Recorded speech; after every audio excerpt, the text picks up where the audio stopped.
آپ صلی اللہ علیہ وسلم کا گزر دو قبروں کے پاس سے ہوا۔ آپ صلی اللہ علیہ وسلم نے ارشاد فرمایا کہ ان دونوں کو عذاب قبر ہو رہا ہے۔ آپ بتاؤ عذاب قبر کیا معمولی چیز ہے؟ برزخ کا عذاب تو بہت سخت ہے، آگ کا عذاب ہے۔ ان دونوں کو عذاب قبر ہو رہا ہے، اور فرمایا وما يعذبان من کبیر، کوئی ایسی بڑی چیز نہیں ہے جس کی بنیاد پر ان کو عذاب ہو رہا ہے۔ الا وہما کبیران او کما قال صلی اللہ علیہ وسلم، فرمایا لیکن وہ حقیقت میں کیا ہیں؟ وہ کبیرہ ہیں۔ کیا مطلب؟ یہ ایسا گناہ کیا کرتے تھے جو کبیرہ تھا، تبھی تو عذاب ہو رہا ہے نا، صغیرہ پہ عذاب نہیں ہوتا، کبیرہ پہ عذاب ہوتا ہے۔ فرمایا لیکن عرف میں اس کو کبیرہ سمجھا نہیں جاتا، اس جرم کو ہلکا سمجھا جاتا ہے۔ پتہ یہ چلا کبیرہ گناہ وہ ہے جس کو شریعت نے کبیرہ قرار دیا۔ ہمارے کہنے سے نہیں ہوتا کہ یار داڑھی کٹانے سے کیا ہوتا ہے، لوگ کہہ دیتے ہیں داڑھی تو ایک انسان کے جذبات ہیں، رکھ لے ٹھیک ہے، نہیں رکھے تو بھی ٹھیک ہے۔ نا نا نا نا نا، نہیں رکھے تو ٹھیک نہیں ہے، یہ ذہن میں، نہیں رکھے تو ٹھیک نہیں ہے، فطرت کی مخالفت ہے۔ تو میں وہ قبر کا قصہ سنا رہا تھا کہ رسول اللہ صلی اللہ علیہ وسلم نے فرمایا کہ ان دونوں کو عذاب ہو رہا ہے کبیرہ گناہ کی بنیاد پر، مگر اس کو کبیرہ سمجھا نہیں جاتا۔ فرمایا ان میں سے ایک وہ تھے جو پیشاب کی چھینٹوں سے بچتے نہیں تھے، اور دوسرے وہ تھا جو چغلیاں لگایا کرتے تھے، لڑائی ادھر کی ادھر، ادھر کی ادھر، اس کی بات اس کے منہ پہ، اس کی بات۔ اب بعض دفعہ انسان اپنے راز کی بات کسی کو بتاتا ہے، یار وہ فلاں بندہ ایسا ہے، آپ نے فلاں کو جا کے بتا دی وہ تمہارے بارے میں یہ کہہ رہا تھا، پھر اس نے 2-3 گالیاں نکالی، آپ نے اس کو بتایا تمہیں ایسی ایسی گالیاں دے رہا تھا۔ وہ ہوتا ہے نا ایسے، ہر محلے میں ہوتے ہیں، گھروں میں ہوتے ہیں۔ نندیں لڑواتی ہیں میاں بیوی کو، بھابھی، نند کا الٹ کیا ہوتا ہے؟ بھابھی ہوتا ہے۔ نند لڑواتی ہیں بھابھی کو اور اپنے بھائی کو بھابھی سے لڑوا دیتی ہیں، اس کی ادھر لگائی۔ میاں بیوی کو لڑوانا تو بہت ہی بڑا جرم ہے اللہ کے بندو، تو شیطان اس پر عمل پہ اتنا خوش ہوتا ہے، حدیث میں آتا ہے کہ شیطان کسی عمل سے اتنا خوش نہیں ہوتا جتنا اس بندے سے خوش ہوتا ہے جو میاں بیوی کو لڑوا کے آئے۔ ادھر کی ادھر، ادھر کی ادھر، خام خام میں ان کو رہنے دو، چلو ایک غلط ہے تو غلطی، جب خوشی سے ہنسی خوشی زندگی گزار رہے ہیں تو تمہیں کیا ضرورت ہے ان کو لڑوانے کی؟ ایک آدمی آیا، ایک صاحب مجھے کہنے لگے، میرے گھر میں ایک بندہ آیا، کہنے لگا کہ میری بیوی گھر میں صفائی ستھرائی کرتی نہیں ہے، گھر گندا رکھتی ہے۔ تو ایک خاتون آئی، وہ کہنے لگی مجھے فون کر کے، آپ کی بیوی نے تو گھر کو کباڑ بنایا ہوا ہے۔ کہہ رہے ہیں اس دن سے مجھے اپنی بیوی کی نفرت دل میں پیدا ہو۔ تو میں نے کہا کباڑ بنایا ہوا ہے یا نہیں بنایا ہوا ہے، جب آپ اس کباڑ پہ ہی خوش ہو اپنی بیوی کے ساتھ، تو کسی تیسرے کو اعتراض کرنے کی کیا ضرورت ہے؟ کتنی غلط بات ہے، کسی کے گھر میں جا کے اس میں عیب دیکھو، اور اس کی بیوی کی برائی شوہر کو، اور شوہر کی برائی۔ اب بعض شوہر ہوتے ہیں باہر آنکھ مٹکا کر رہے ہوتے ہیں، آج کل تو مارکیٹ میں اسی قسم کے شوہر آ رہے ہیں، زیادہ تر باہر آنکھ مٹکا کر رہے ہیں۔ اب کسی نے دیکھ لیا، بیوی کو جا کے بتا دیا تمہارے میاں کی تو یہ حرکتیں ہیں۔ بھائی غلط حرکتیں ہیں تو میاں کو بتاؤ نا، بھائی تم یہ کیا کر رہے ہو آنکھ مٹکا؟ یار آنکھ مٹکا تو سمجھتے ہیں نا، کرتے ہیں تو سمجھتے کیوں نہیں ہوں گے؟ معذرت کے ساتھ آپ لوگ نہیں کرتے، لیکن جو لوگ کر رہے ہیں وہ تو سمجھتے ہوں گے نا۔ تو اب بیوی کو جا کے کیوں بتا رہے ہو؟ اس کے دل میں شوہر کی برائی آئے گی۔ بھائی اس کو تو یہ بتاؤ تمہارا شوہر بہت اچھا ہے، تاکہ اس کے دل میں محبت ہو۔ اگر وہ غلط ہے، طلاق کے بعد کیا ہوگا؟ کیا ایسا اچھا شوہر مل جائے گا؟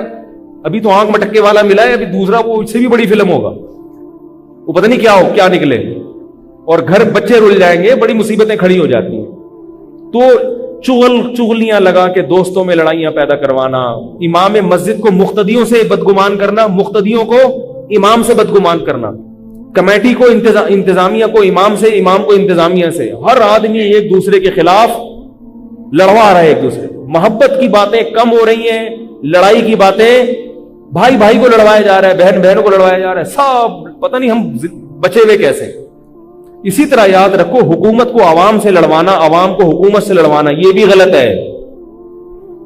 یہ بات یاد رکھو، اس وقت اسلامی ملکوں میں جتنے بھی حکمران ہیں، کرپٹ بھی کیوں نہ ہو، لیکن ان کرپٹ حکمرانوں کا بھی رہنا نہ رہنے سے بہرحال بہتر ہے۔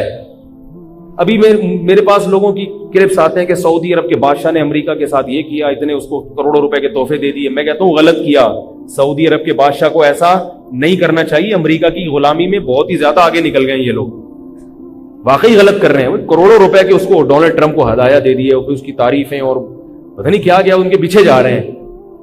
لیکن اس کے باوجود اگر سعودی عرب میں وہاں حکمرانوں کے خلاف قوم کھڑی ہو گئی تو اس کا فائدہ نہیں ہوگا, اس کا نقصان ہوگا, اس کا نقصان ہوگا. سعودی عرب ٹوٹ جائے گا, یہاں روافض کا قبضہ ہو جائے گا, حرمین ہمارے ہاتھ سے نکل جائے گا, بڑے خطرات ہیں. تو بھائی ٹوٹنے نہ دو کسی چیز کو, بھائی جیسے تیسے ہیں, بس زمان کی حد تک اعتراض, بھائی سعودیہ کے بادشاہ کو ایسا نہیں کرنا چاہیے تھا, لیکن بہرحال رہنے دو, کیونکہ ابھی وہاں اگر جمہوریت آئے گی تو لائے گا کون, اور کس کی مرضی کا آدمی آئے گا؟ افغانستان میں جمہوریت ہے, نام کی ہے, بیٹھے ہوئے کس کے چمچے ہیں؟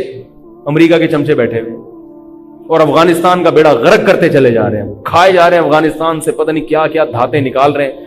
لیبیا میں قذافی کو اتروا دیا یہ کہہ کے کہ ظالم میں تھا, وہ ظالم میں مانتا ہوں, لیکن جیسا بھی تھا بہرحال اس کا ہونا نہ ہونے سے بہتر تھا. اس کی حکومت گئی ہے, لیبیا کے سارے وسائل پر اسلام دشمنوں کا قبضہ ہو گیا, سارے وسائل پر کس کا قبضہ ہو گیا؟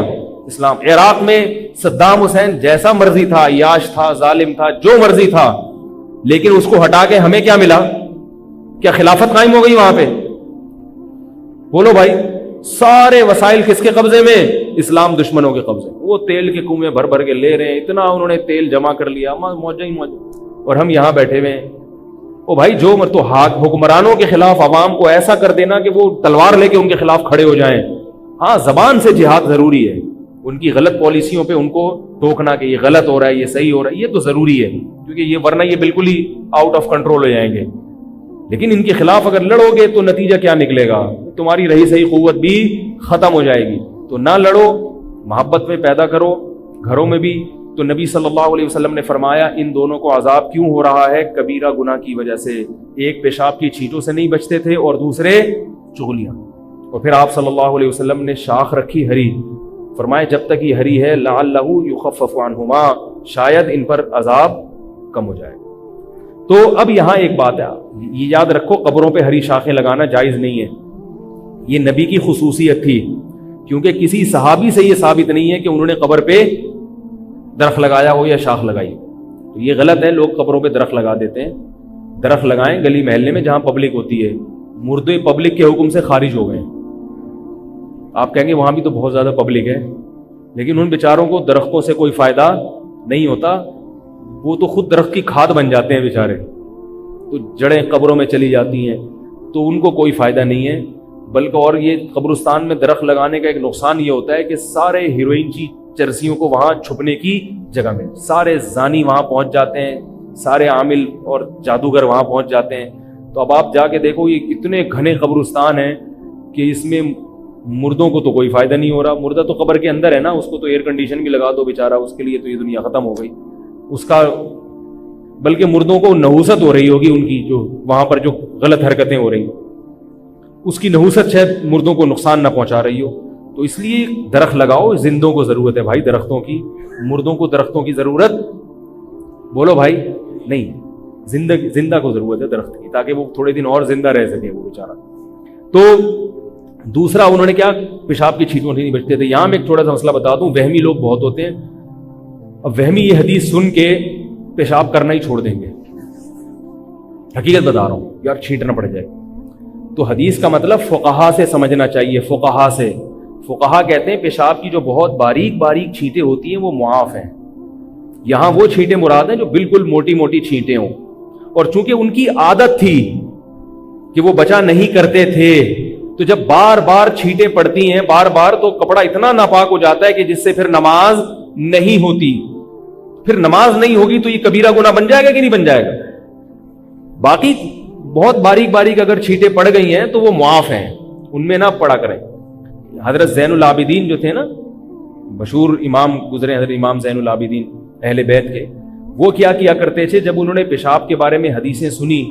ایک اور حدیث میں آتا ہے استنزہوا من البول فإن عامۃ عذاب القبر منہ, کہ پیشاب سے بچو اس لیے کہ اکثر عذاب قبر کس سے ہوتا ہے؟ پیشاب سے ہوتا ہے. اس میں یہ پیشاب بھی داخل ہے. خواتین جو گھروں میں بچوں کے پیشاب کا خیال نہیں کرتی, بچوں نے گدوں میں پیشاب کر دیا, کارپٹ پہ پیشاب کر دیا, خواتین اس کو صاف نہیں کرتی, جو نہیں کرتی ان کی بات کر رہا ہوں. تو اب کیا ہوتا ہے, اسی پہ لوگ آ کے بیٹھ رہے ہوتے ہیں, اسی پہ گیلے پاؤں لے کے چل رہے ہوتے ہیں. تو یہ وعید ان لوگوں کے لیے بھی ہے سمجھ رہے ہو؟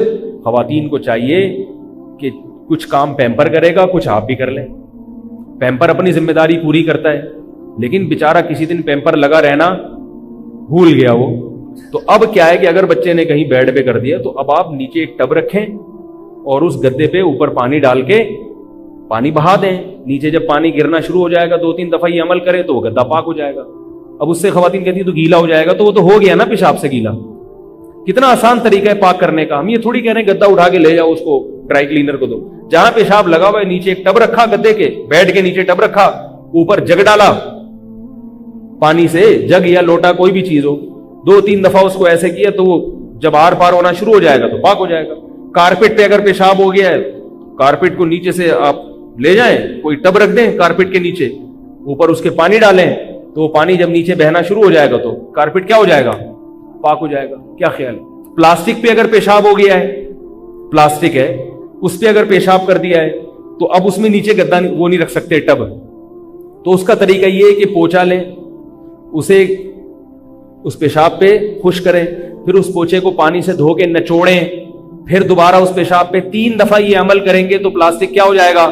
پاک ہو جائے گا. اور اگر سیمنٹ کا فرش ہے اس پہ پیشاب ہو گیا تو جب تک گیلا ہے ناپاک ہے، جب وہ سوکھ جائے گا تو خود بخود بول لو بھائی پاک ہو جائے گا. کیونکہ سیمنٹ میں چونا ہوتا ہے، وہ جراثیم کو خود بخود ختم کر دیتا ہے. پھر بھی بہتر ہے کہ اس کو دھو لیں. نظافت بھی کوئی چیز ہوتی ہے، کچھ نہیں ہوگا، کوئی قیامت نہیں آئے گی. اگر فرش پہ پیشاب کر دیا ہے تو اس کو بھی، کیونکہ جب تک گیلا ہوگا اس وقت تک تو ناپاک ہوگا نا وہ، تو دھو لیں اس کو اسی وقت. تو تھوڑا سا کام کر لینے سے صحت بھی اچھی رہتی ہے، بچے بھی پاک صاف رہتے ہیں، اور عذاب قبر سے بھی حفاظت ہوتی ہے. سب کو اس کا خیال کرنا چاہیے. تو میں یہ بتا رہا تھا وہ حضرت زین العابدین کیا کرتے تھے کہ وہ جب انہوں نے یہ عذاب قبر کی حدیثیں سنی تو پھر انہوں نے ایک شیشے کا گلاس رکھ لیا، بوتل، کہ اس میں پیشاب کروں گا تاکہ چھینٹیں نہ پڑیں. چند دن یہ عمل کیا، پھر ان کو خیال آیا کہ ما فعل هذا من هو خیر منی، جو مجھ سے بہتر تھے نا محمد صلی اللہ علیہ وسلم، انہوں نے اتنی احتیاط نہیں کی ہے. یعنی وہ تو گلاس میں یا بوتل میں پیشاب نہیں کرتے تھے، تو میں کیوں پھر اتنی زیادہ احتیاط کروں. تو اس لیے یہ مطلب نہیں کہ آپ وہمی بن جائیں اور بار بار ٹارچ سے چیٹیں چیک کرنا شروع کر دیں. وہمی کیا کرتا ہے، ایک صاحب کا فون آیا، میں صبح اٹھتے ہی اپنی شلوار نا ایسے لائٹ کے سامنے رکھ کے چیک کرتا ہوں.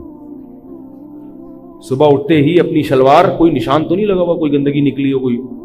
میں نے کہا کہ یار صبح صبح قرآن کا مطالعہ کیا کرو، مناجات مقبولہ پڑھ لیا کرو، شلوار کا مطالعہ کرنا یہ اچھا کام نہیں. کیا خیال ہے؟ صبح صبح اٹھ کے شلوار اسٹڈی ہو رہی ہے، تو باقاعدہ اسٹڈی ہوئی نا، شلوار پڑھی جا رہی ہے باقاعدہ. شلوار میں پی ایچ ڈی ہو جائے گی 1 سال کے بعد، اتنا ماہر ہو جائے گا. تو چھوڑ دے کیا گندی حرکتیں. اگر نجاست نظر آ رہی ہے دھو نہیں آ رہی تو بس نماز پڑھو جا کے، اڑ کے جو دیکھنا شروع کر دینا، کوئی لگا تو نہیں ہے. اتنا نہیں بنایا شریعت نے مکلف، یہ وہمی اور پاگل ہونے کی علامت ہوتی ہے. تھوڑا سا احتیاط کر لو بس، یہ ضرور. تو بات میں جلدی سے سمیٹ کے ختم کرتا ہوں.